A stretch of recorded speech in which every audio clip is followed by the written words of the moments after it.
Hey guys, welcome to Tuesday with Born Again to Live. This is Tuesday. We're still working on Holy Week. It's only a week late. Come on. I mean, it's a holy year. It's a holy life. So really to try to condense it into 1 week, it's just not fair, Eric. I bet you the listeners tuned in and they're like, all right, so they went through the resurrection yesterday. We're done with Holy Week. What are we doing now? And then I said resurrection or like Holy Week, and they're like, oh, no, not again. It's the week that keeps on weeking, as they say. But no, there's just so much to talk about, though. I mean, really. So yesterday was such a joyful Monday. What a great way to start a week, just basking in the glow of our risen Lord and the light that he is to this world, and that we get to go on spreading that light to the darkness. It is so awe-inspiring. It is humbling. It is exciting to know that we are part of his plan. So, where are we going today? Well, I want to go on the road. Hit the road. Hit the road. The road to Emmaus. Ooh, okay. It's an overlooked story in the Bible, and maybe it's not overlooked. Maybe people just don't talk about it, and I don't hear them. But I don't hear many people talk about it. And it's an interesting story. So we're going to paraphrase and we're going to read and it's a little bit longer story. You'll find it in Luke 24. It starts in 13. But these two people are walking down the road to Emmaus. So it's about 7 miles from Jerusalem. And they're walking and talking to each other about everything that had happened on Holy Week, like we're talking to you.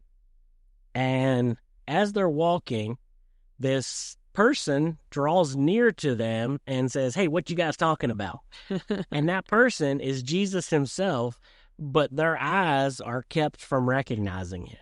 Yeah. So he's almost like he's a stranger to them, but he's just wanting to know exactly what they're talking about. Spill the tea, right? Spill the tea, yeah. I'll pick up in kind of verse 18. And so this is how they respond to Jesus. Are you the only visitor to Jerusalem who does not know the things that have happened there in these days?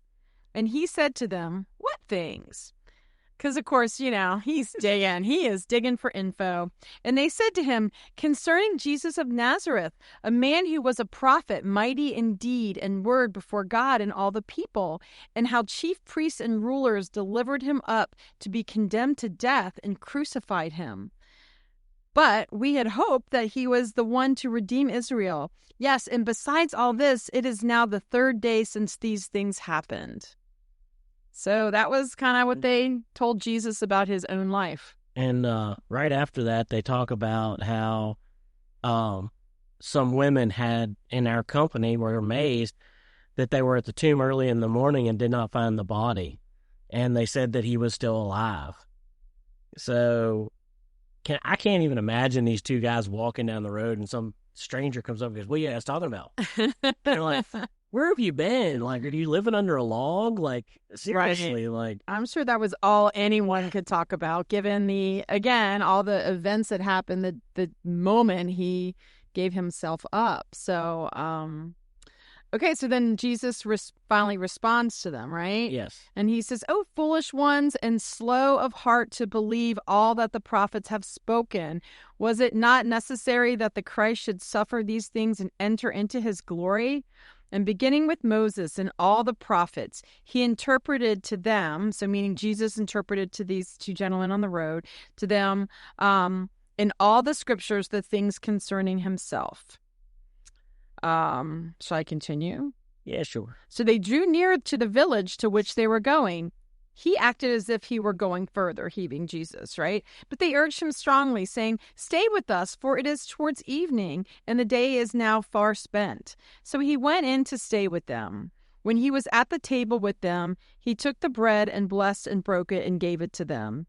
And their eyes were opened, and they recognized him.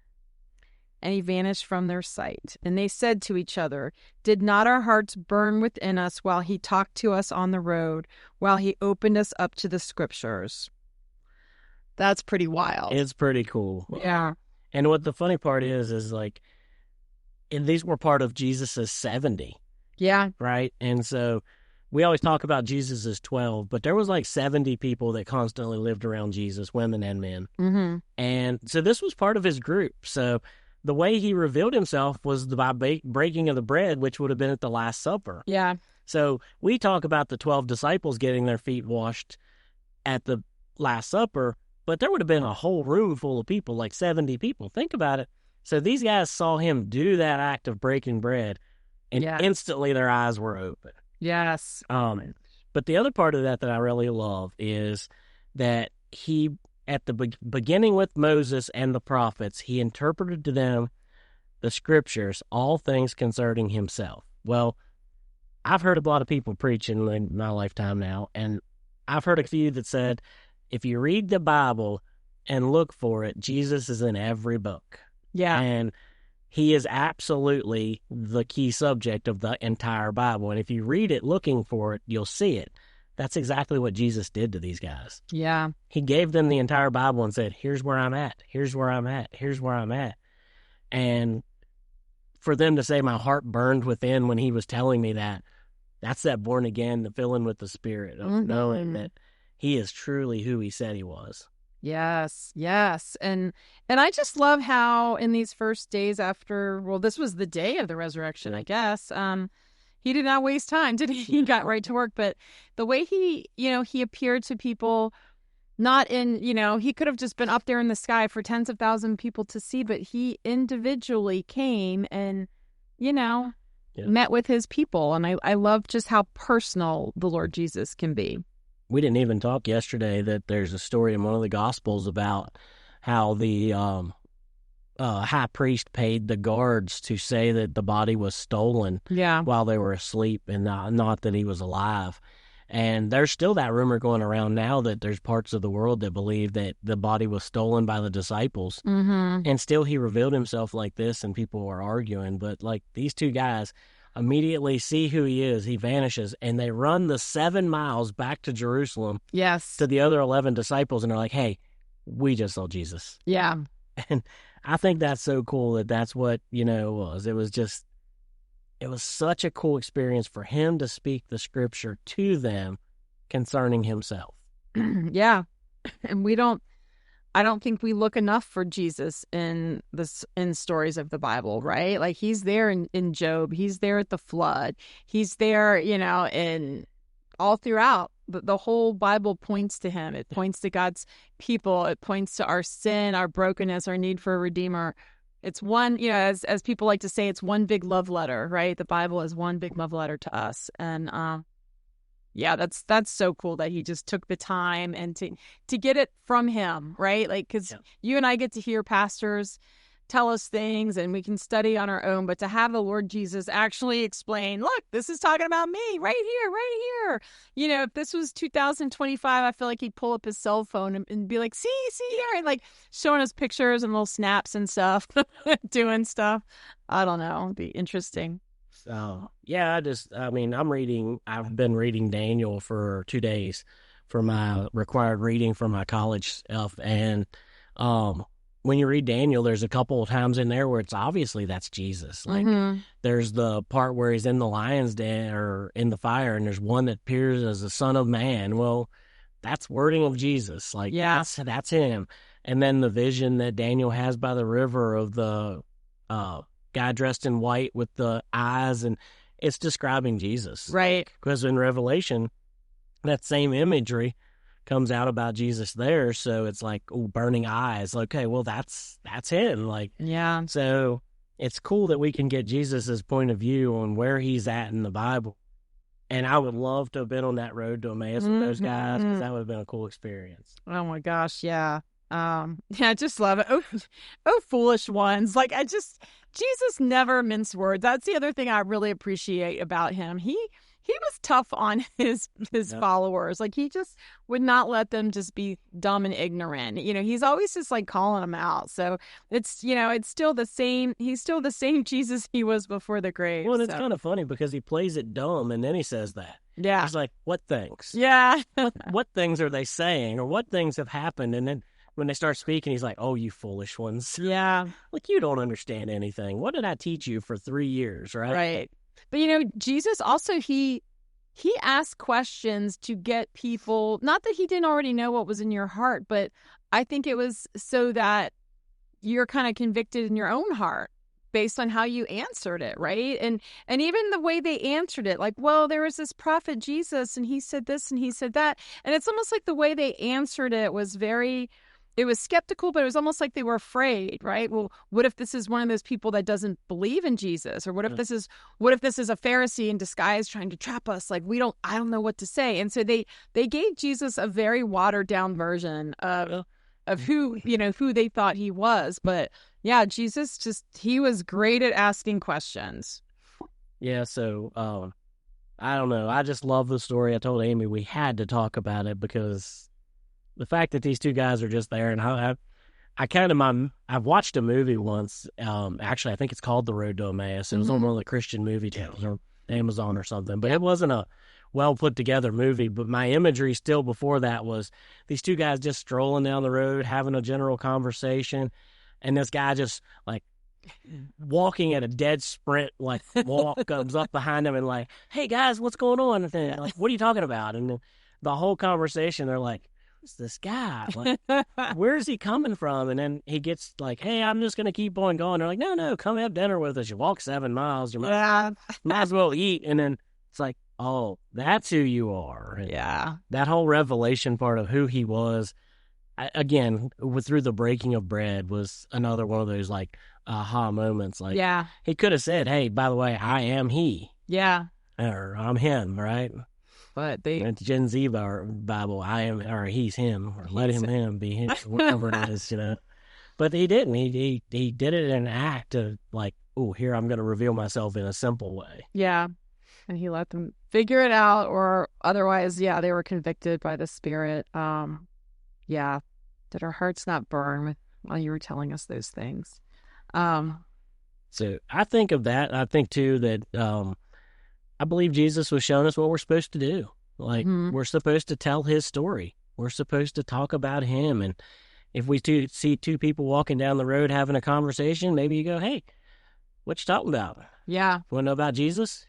Right. I mean, and it could work that way. It could be as easy as then he'll reveal himself to them once you start that conversation and showing him to them.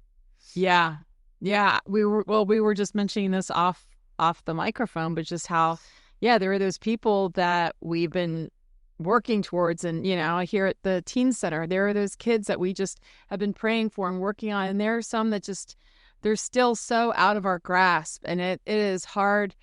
That's a hard pill to swallow some days, right? But, I was saying to Eric, I'm like, listen, like, I just got to be faithful. I am not God and I can't change hearts towards him. I just have to keep on keeping. I need to stay faithful to his calling. And, and I do believe that God, will honor the prayers that we send up to save people. So it's just, it never happens in our time. And, as we were talking earlier, patience is always we have a lot of issues with patience.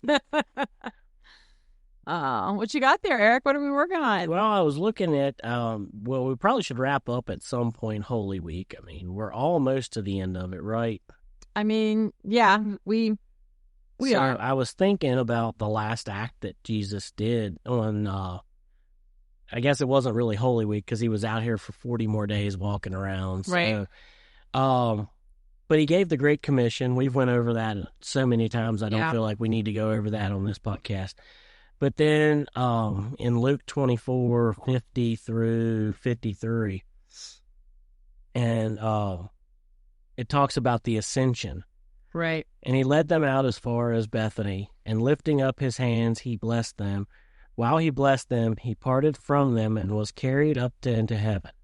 And they worshipped him and returned to Jerusalem with great joy, where they continuously in the temple blessing God. I mean, his last act was to just go up into heaven. Yeah. Where he's seated on the right hand of God and playing intercessor for us. Right. Intercessor is somebody who comes between two people. And that's what Jesus was on earth, was our relationship between us and God was tearing that veil that we talked about and creating a relationship with us that God is able to talk to us and we're able to talk to him on a more personal level. And Jesus went out there and basically he told him, I'm going up to heaven now and I'm going to be at the right hand of the Father. You pray and I'm interceding on your behalf with the Father. Yeah. And I think we need to understand that when you're praying, that he's praying on your behalf too. Right. Yes, he is. He is our intercessor. The Holy Spirit is using those words and those groans like we talked about that we don't even know. But Yeah. and I believe he left his disciples with that new commandment too. Okay, yes. To he says the first one is to love the Lord with all your heart, your mind, your strength, and the second is like it. And so up to this point, there wasn't this commandment until Jesus gave it, but it was love your neighbor as yourself, Yeah. And then, they're like, Jesus, who are neighbors? And he said, we're all neighbors, like all of us. And so he left us with that commandment to love each other. And here we are still working on that one. Yeah, we got to figure that one out pretty quickly, I hope, because I don't know. God's goal is that none shall perish, so we got to get back to loving so that none shall perish. Yeah, that's it, man. But we're getting close to the end of this episode, but I just want to reflect back on Holy Week, and you get the triumphant entry, and you get the Last Supper, and the Garden of Gethsemane, and you get the crucifixion, and you get the resurrection, and a range of emotions, and you go from like joy to sad to and then shock and awe with the road to Emmaus. I know, right? Like you're like, oh wait, he's still here, and like you got to imagine those guys, like they were told, yes, he's risen, but they didn't see it, and when they saw it, it was amazing. Yeah, and in our lives, we can see that because of the Spirit. Yes. Yeah. And I think about, I know we're always talking about Peter, like just those emotions of not just betrayal, denial, and then death, right? Like those are three, like just one of those things can take me out for a very long time. There is no worse feeling to feel like someone has betrayed you or have denied you. And then when we lose someone we love, boy, that takes almost a lifetime sometimes to get over, and for them to have experienced all of those feelings in 1 week's time is astounding. And then, like you said, Sunday, everything changed. And, no matter where we are in our walk with the Lord, maybe we're kind of on a high note, or maybe we were on a high note and we have kind of slipped away and we're struggling again, or we just feel like we fell off that mountain and we were climbing, starting at the very bottom again. But that's the beauty of this picture is like, there's always that Sunday, right? There is always that new day and that reason to just, God is worth it. And so, I just want to encourage the listeners, maybe Easter was a real big moment for you. Maybe it was, maybe it just convicted you that you need Jesus, or maybe you've just been backsliding. I'm not quite sure. Really, Eric coughed during my. Yes, and it's full of allergens for people like Eric, whereas people like me, I get to breathe as I die on air. Well, you know what? Then no one's going to be able to tell us the time is up, so maybe that's not a bad thing. Oh goodness. So yeah, those are just my final thoughts on, Easter really is the born again life. Like he lived and he died so that we could have a new life. And that new life is to love one another and to make disciples. Couldn't have said it better myself. So aw, shop. See you guys tomorrow. Bye.